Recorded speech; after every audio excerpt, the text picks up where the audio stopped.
नमो भगवते वासुदेवाय। आप सभी का हमारे YouTube चैनल पर हार्दिक स्वागत है। आज एकादशी पर्व पर आइए सुने तुलसी माता से जुड़ी दो पौराणिक कथाएं। तो प्रेम से बोलें तुलसी माता की जय हो। एक नगर में एक गरीब ब्राह्मण रहता था। उसकी पत्नी और उसके बच्चे भी थे। वह ब्राह्मण नित्य प्रति भिक्षा मांगकर अपना जीवन गुजर करता था और साथ ही भगवान का पूजा अर्चन करता था। वह उतनी ही भिक्षा मांगता था जितने में उसके परिवार का पेट भर सके। उस नगर का राजा बहुत धनवान और ब्राह्मणों का आदर करने वाला था। राजा किसी भी ब्राह्मण को अपने महल से खाली हाथ नहीं जाने देता था। दूर दूर से ब्राह्मण राजा के पास आते और मुंह मांगा दान लेकर आशीर्वाद देते हुए चले जाते। एक दिन ब्राह्मण की पत्नी ने ब्राह्मण से कहा कि दूर दूर के ब्राह्मण राजा से मनचाहा दान लेकर चले जाते हैं और तुम यहाँ के यहाँ एक दिन भी राजा के पास नहीं गए। जन्म भर कंगाली कहाँ तक झेलूं? आज तुम जाओ और राजा से कुछ मांग कर लाओ। ब्राह्मण ने अपनी पत्नी को समझाते हुए कहा, तू तो बावरी है, हमें धन की क्या ज़रूरत? हमें इतना तो मिल ही जाता है जिससे हम अपना पेट भर सकें, और राजा का धन अच्छा नहीं होता, वो हमें नहीं लेना चाहिए।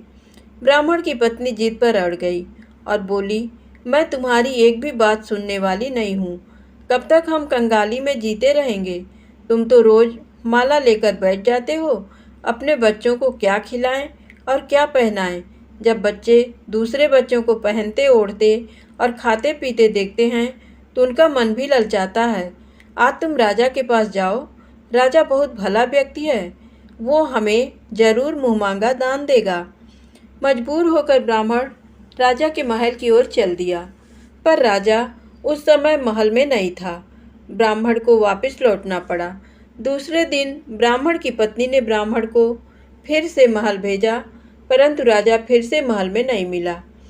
तीसरे दिन राजा महल में मिल गया और उसने ब्राह्मण का स्वागत किया और उसे आसन पर बैठाया और 2 दिन न मिल पाने के लिए क्षमा भी मांगी। राजा ने कहा, मैं आपकी क्या सेवा कर सकता हूँ? ब्राह्मण ने कहा, जो मैं मांगूँ वो आप दे सकेंगे? राजा ने कहा, हाँ हाँ, कहिए, मैं आपकी क्या सेवा कर सकता हूँ? ब्राह्मण ने निवेदन किया, महाराज, मैं कुछ और नहीं चाहता, बस आप मुझे अपनी पसीने की कमाई से 4 पैसे दान में दे दीजिए। ब्राह्मण की बात सुनकर राजा चौंक गया और सोचने लगा, खजाने में बहुत सारा धन पड़ा है, पर मेरे मेहनत की एक कौड़ी भी नहीं है। राजा ने ब्राह्मण से कहा, आप मुझे 1 दिन का समय दें, मैं कल आपको आपका मुंह मांगा दान दूंगा। ब्राह्मण को जब खाली हाथ देखा तो पत्नी बोली, क्या हुआ? राजा ने कुछ नहीं दिया? ब्राह्मण बोला, राजा ने कल देने के लिए कहा है। ब्राह्मण की पत्नी सोचने लगी, शायद इन्होंने बहुत सारा धन मांगा होगा और राजा को इसकी व्यवस्था करने में समय लग रहा होगा, इसीलिए कल बुलाया है। दूसरी ओर राजा ने अपने राजसी कपड़े बदलकर फटे पुराने कपड़े पहने और मजदूर जैसा वेश बना लिया। जब राजा की पत्नी ने देखा और कारण पूछा तो राजा ने सब कुछ बताया। रानी बोली, मैं भी आपके साथ चलूँगी। राजा के हाँ कहने पर रानी भी पुरानी साड़ी पहनकर आ गईं। इस प्रकार राजा रानी मजदूरी की तलाश में शहर निकले। लुहारों के मोहल्ले में जाकर राजा ने आवाज़ लगाई, किसी को मजदूर चाहिए, मजदूर। आखिर एक लुहार ने उन्हें बुला लिया, जो पहिए पर हाल चढ़ाने की तैयारी कर रहा था। उसने राजा से कहा, देखो, तुम्हें पहले खलात धोंकनी पड़ेगी और जब आग आ जाए उसके बाद घन पीटना होगा। फिर रानी की ओर देखकर कहा, तुम्हें कुएं से पानी लेकर हौदी भरनी पड़ेगी और कोयले वाले घर से कोयला लेकर भट्टी में डालना होगा।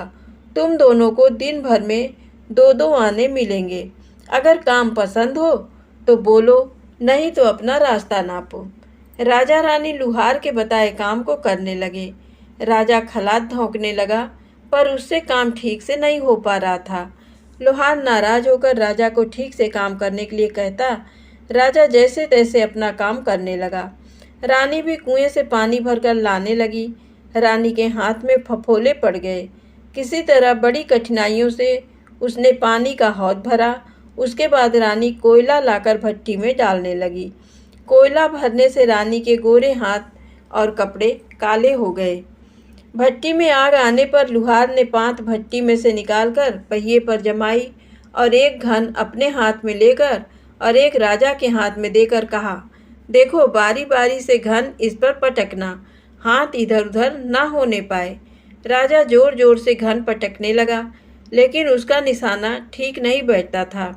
कभी घन हाल पर गिरता तो कभी पहिए पर।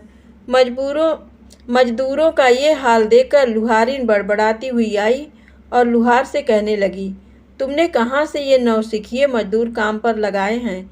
इनसे काम नहीं होगा। ये सबसे मजदूर तुम्हारा सब काम बिगाड़ देंगे। राजा रानी उन दोनों की फटकार सुनते सुनते अपना काम मन लगाकर करते रहे। घन पटकते पटकते राजा का शरीर पसीने से तर हो गया और जोर जोर से सांस चलने लगी। रानी भी पानी भरते भरते और कोयला झोंकते झोंकते थककर चूर हो गई। दोनों ने पूरे दिन बहुत मेहनत की। लुहार ने राजा रानी को 2-2 पैसे दिए, जिसे वो बड़ी खुशी खुशी लेकर महल आ गए। आज उन्हें पता चला कि मेहनत की कमाई कैसी होती है। राजा ने 4 पैसे अलग रख दिए और अगले दिन ब्राह्मण को बुलाकर उसे दे दिए। ब्राह्मण राजा को आशीर्वाद देकर घर लौटा और ब्राह्मणी से कहा, लो मैं राजा के यहाँ से दक्षिणा ले आया हूँ। ब्राह्मणी खुश होकर दौड़ती हुई आई, पर जब उसने 4 पैसे देखे तो वो ठिठक कर रह गई और उन्हें दूर फेंक दिया। वो जल भुनकर ब्राह्मण से बोली, तुम जैसे दरिद्र से राजा के यहाँ जाकर भी कुछ न मांगा गया, शर्म भी नहीं आती, कहकर रूठकर चली गई और बहुत देर तक बड़बड़ करती रही। ब्राह्मण ने उन 4 पैसों को उठाकर तुलसी घर के पास रख दिया और सोचा जब ब्राह्मणी शांत हो जाएगी तो ज़रूरत पड़ने पर उठा लेगी। परंतु कई दिनों तक पैसे वहीं रखे रहे और फूल बेलपत्र ऊपर से गिरकर मिट्टी में दब गए। ब्राह्मण और ब्राह्मणी दोनों ही उन सिक्कों के बारे में भूल गए। कुछ दिनों बाद तुलसी घर में 4 पौधे उगे। चारों पौधे बहुत सुंदर थे। ये देख ब्राह्मणी रोज उनमें पानी डाल देती। 4 महीने बाद वो पौधे बड़े हो गए और उनमें फूल लगने लगे। फूल सूखने पर इनसे मोती झड़ने लगे। ब्राह्मण और ब्राह्मणी ने कभी मोती नहीं देखे थे। वो समझे कि कोई बीज है। हर रोज कई फूल झड़ते और बहुत मोती पूरे तुलसी घर में बिखर जाते। ब्राह्मणी उन मोतियों को समेटकर घर के एक कोने में डाल देती। इस तरह वहाँ मोतियों का ढेर लग गया। एक दिन एक सब्जी वाली आई। ब्राह्मणी को सब्जी लेनी थी, पर उसके पास पैसे नहीं थे। उसने सब्जी वाली से कहा, क्या तुम इन चमकदार चीज़ों के बदले सब्जी दे सकती हो? सब्जी वाली ने देखा तो वो पहचान गई कि ये तो मोती है। उसने खुशी खुशी ब्राह्मणी को उन मोतियों के बदले उसकी मनपसंद सब्जी दे दी। अब से हर रोज़ ऐसा होने लगा। ब्राह्मणी और सब्जी वाली दोनों खुश थे। सब्जी वाली ये सोचकर खुश थी कि मुझे 1 पैसे की तरकारी के बदले हजारों का माल मिलता है, और ब्राह्मणी ये सोचकर खुश थी कि इन चीज़ों के बदले सब्जी मिल जाती है। इस प्रकार कई महीने बीत गए।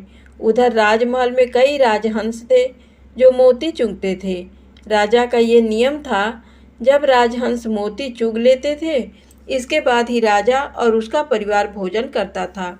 एक समय बाद राजा का सारा धन उन मोतियों और दान देने में खर्च हो गया। अब राजा को मोती खरीदने के पैसे तक नहीं बचे। ये खबर पूरे नगर में फैल गई। ब्राह्मण और ब्राह्मणी को जब ये पता चला तो उन्होंने यही विचार किया कि राजा बहुत दानी और नेक दिल है। उसने अपना सब कुछ दान कर दिया, यहाँ तक कि शायद उनके पास खाने को भी कुछ नहीं है। ऐसे हालत में हमें उन लोगों की सहायता करनी चाहिए। ब्राह्मण ने ब्राह्मणी से कहा, अगर तू कहे तो इसमें से कुछ बीज राजा को दे दूं।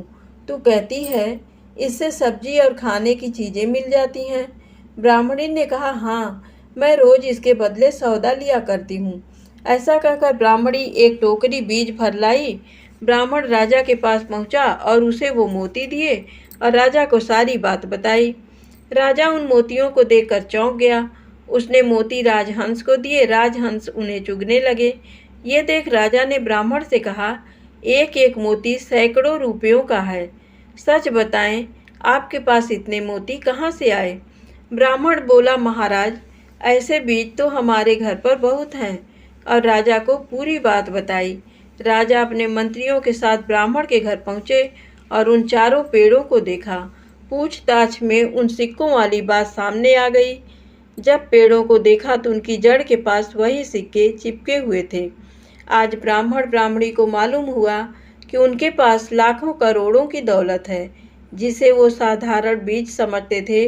ब्राह्मण ने सोचा कि मेरे लिए ये धन किस काम का। ऐसा सोच ब्राह्मण ने सारे मोती राजा को दान में दे दिए। राजा की आंखें भी खुल गईं। मेहनत के धन की कीमत उन्हें मालूम पड़ गई। उस दिन राजा ने प्रण कर लिया कि मैं खजाने के पैसों से एक भी पैसा अपने खर्च में नहीं लगाऊंगा। अपना खर्च मेहनत करके चलाऊंगा। खजाने और ब्राह्मण के दान से राजा ने जनता के हित में कई धर्म कर्म काम शुरू कर दिए। प्रेम से बोलें, तुलसी माता की जय हो। अब आइए सुने तुलसी माता से जुड़ी दूसरी पौराणिक कथा। शंखासुर नामक राक्षस की है। शंखासुर ने तीनों लोकों में बहुत ही उत्पात मचाया हुआ था। तब सभी देवताओं के आग्रह करने पर भगवान विष्णु ने उस राक्षस से युद्ध किया और ये युद्ध कई वर्षों तक चला। युद्ध में वह असुर मारा गया और इसके बाद भगवान विष्णु विश्राम करने चले गए। कार्तिक शुक्ल एकादशी के दिन भगवान विष्णु की निद्रा टूटी थी और सभी देवताओं ने भगवान विष्णु की पूजा की थी। शिव महापुराण के अनुसार पौराणिक समय में दैत्यों का राजा दंभ हुआ करता था। वह बहुत बड़ा विष्णु भक्त था। कई सालों तक उसके यहाँ संतान नहीं होने के कारण उसने शुक्राचार्य को अपना गुरु बनाकर उनसे श्री कृष्ण मंत्र प्राप्त किया। ये मंत्र प्राप्त करके उसने पुष्कर सरोवर में घोर तपस्या की। भगवान विष्णु उसकी तपस्या से प्रसन्न हुए और उसे संतान प्राप्ति का वरदान दे दिया। भगवान विष्णु के वरदान से राजा दंभ के यहाँ एक पुत्र ने जन्म लिया। इस पुत्र का नाम शंखचूड़ रखा गया। बड़ा होकर शंखचूड़ ने ब्रह्मा जी को प्रसन्न करने के लिए पुष्कर में घोर तपस्या की। उसकी तपस्या से प्रसन्न होकर ब्रह्मा जी ने उसे वरदान मांगने को कहा। तब शंखचूड़ ने वरदान मांगा कि वह हमेशा अजर अमर रहे, वह कोई भी देवता उसे नहीं मार पाए। ब्रह्मा जी ने उसे ये वरदान दे दिया और कहा कि वह बद्री बन जाकर धर्मध्वज की पुत्री तुलसी, जो तपस्या कर रही है, उससे विवाह कर ले। शंखचूड़ ने वैसा ही किया और तुलसी के साथ विवाह के बाद सुखपूर्वक रहने लगा। उसने अपने बल से देवताओं, असुरों, दानवों, राक्षसों, गंधर्वों, नागों, किन्नरों, मनुष्यों तथा त्रिलोकी के सभी प्राणियों पर विजय प्राप्त कर ली। वह भगवान श्री कृष्ण का परम भक्त था। शंखचूड़ के अत्याचारों से सभी देवता परेशान होकर ब्रह्मा जी के पास गए और ब्रह्मा जी उन्हें भगवान विष्णु के पास ले गए। भगवान विष्णु ने कहा कि शंखचूड़ की मृत्यु भगवान शिव के त्रिशूल से ही होगी, अतः आप उनके पास जाएं। भगवान शिव ने चित्ररथ नामक गण को अपना दूत बनाकर शंखचूड़ के पास भेजा। चित्ररथ ने शंखचूड़ को समझाया कि वह देवताओं को उनका राज्य लौटा दे, परंतु शंखचूड़ ने मना कर दिया और कहा कि वह महेश्वर से युद्ध करना चाहता है। भगवान शिव को जब ये बात पता चली तो वे युद्ध के लिए अपनी सेना लेकर निकल पड़े। इस तरह देवता और दानवों में घमासान युद्ध हुआ, परंतु ब्रह्मा जी के वरदान के कारण शंखचूड़ को देवता नहीं हरा पाए। भगवान शिव ने शंखचूड़ का वध करने के लिए जैसे ही अपना त्रिशूल उठाया, तभी आकाशवाणी हुई कि जब तक शंखचूड़ के हाथ में श्री हरि का कवच है और इसकी पत्नी का सतीत्व अखंडित है, तब तक इसका वध असंभव है। आकाशवाणी सुनकर भगवान विष्णु वृद्ध ब्राह्मण का रूप धारण कर शंखचूड़ के पास गए और उससे श्री हरि कवच दान में मांग लिया। शंखचूड़ ने वह कवच बिना किसी संकोच के दान कर दिया। इसके बाद भगवान विष्णु शंखचूड़ का रूप बनाकर तुलसी के पास गए। शंखचूड़ रूपी भगवान विष्णु ने तुलसी के महल के द्वार पर जाकर अपनी विजय होने की सूचना दी। ये सुनकर तुलसी बहुत प्रसन्न हुई और पति रूप में आए भगवान का पूजन किया व रमण किया। ऐसा करते ही तुलसी का सतीत्व खंडित हो गया और भगवान शिव ने युद्ध में अपने त्रिशूल से शंखचूड़ का वध कर दिया। तब तुलसी को पता चला कि वे उनके पति नहीं हैं, बल्कि वे तो भगवान विष्णु हैं। क्रोध में आकर तुलसी ने कहा कि आपने छल पूर्वक मेरा धर्म भ्रष्ट किया है और मेरे पति को मार डाला। अतः मैं आपको श्राप देती हूँ कि आप पाषाण होकर धरती पर रहें। तब भगवान विष्णु ने कहा, देवी, तुम मेरे लिए भारतवर्ष में रहकर बहुत दिनों तक तपस्या कर चुकी हो। तुम्हारा ये शरीर नदी रूप में बदलकर गंडकी नामक नदी के रूप में प्रसिद्ध होगा।